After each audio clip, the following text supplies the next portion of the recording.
have to tell you that I totally enjoyed tonight's lesson plan. This is the kind of film that, it grabs you in the beginning, it's a little bit methodical, and then it really picks up and gives you a roller coaster ride to the end. And those of you who are gore hounds, ending on this is going to make you very, very happy. Our cinematic class is about to begin, and your professor is in.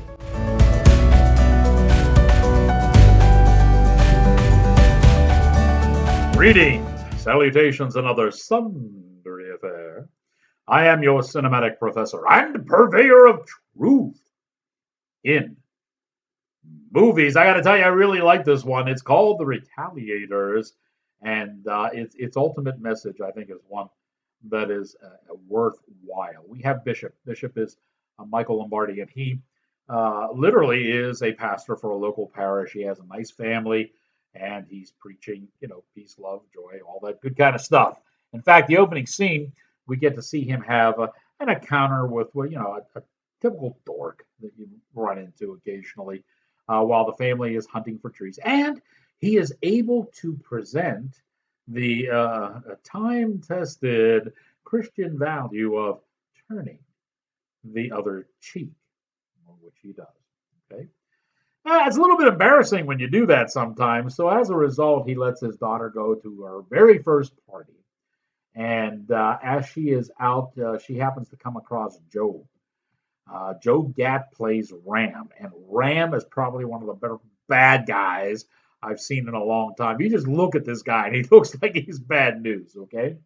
So when she runs into a Ram, incidents occur, and she realizes this guy's trouble. She tries to get away.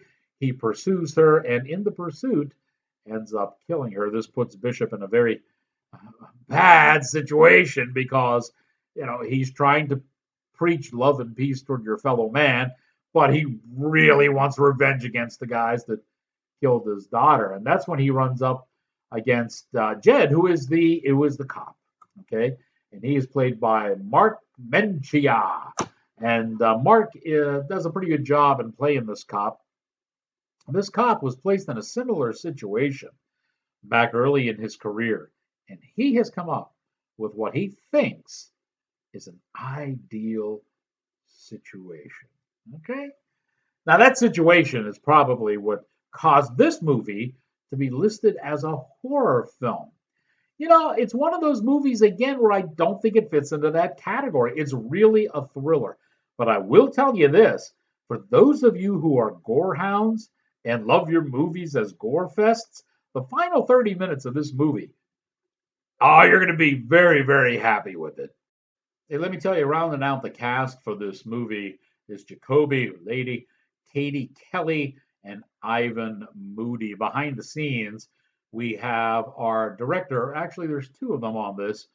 Bridget Smith and Sam Gonzalez Jr. have combined their talents to put this thing together. The movie has such almost a Jekyll and Hyde tone to it. So I can see where the two directors are in there, and you can see where one had dominance, and then the other one certainly took over on this. It was written by the Gear brothers. Our director of photography was Joe Hennigan, and our editor on this movie is Randy Bricker. They've all done a pretty good job on this. The special effects in the last half hour are really going to blow you away. I got to tell you something else about this movie. And I made sure I wrote this all down on my notes, too, because this movie features, I should say, the group Five Finger Death Punch. Okay, are you familiar with those guys? They put out some pretty decent music. There's some songs where all they do is scream, and those I can kind of leave behind a little bit. But they definitely put together some decent tunes. They sing a really good song in this movie, and the members of the band are able to walk on and have like cameo roles in this movie. The soundtrack for this movie is really great. I got to tell you, there are a lot of other people in here. Let me just give you a few.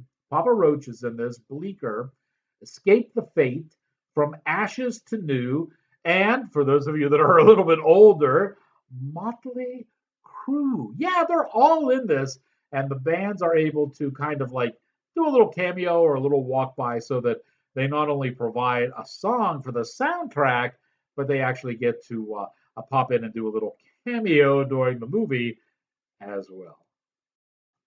You know, folks, I really got to tell you, I enjoyed this movie a lot. It was shot in Stockbridge, New Jersey, so you have that going for you. And the movie is basically a thriller. Like I said, it's a revenge tale, and it's, will a man of peace exact revenge on the death of his daughter when he's confronted with the man who killed his daughter? So we have here a very uh, good, tense drama between a man's teachings and what he wants to believe in his soul and his more basic instincts. So that's a pretty good little drama there. Now, I had mentioned the cop, and I had mentioned that he has a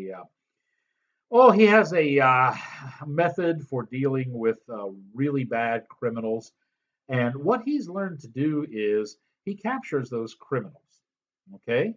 And then he lets the people who they have victimized confront them and keeps them chained in an underground cavern. Now, this reduces our criminals to really savages, cannibalistic savages. And I think this is where the theme for the horror comes out because naturally these things are going to escape, and then once they're loose, they're not zombies, but they certainly act like zombies. So this is where all the gore fest comes in the last 30 minutes. There is people always get squishy when there's eye popping out scenes.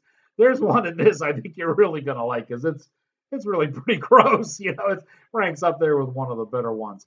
So you get a little bit of everything. In the first hour of the movie, you get a real tense thriller, and in the back end, you get your gore fest. You get these creatures, these subhuman creatures, and you get our hero trying to fight his way out of the end. I think you'll like this. It has an ending that kind of has the same moral lesson as Sam Peckinpah's Straw Dogs.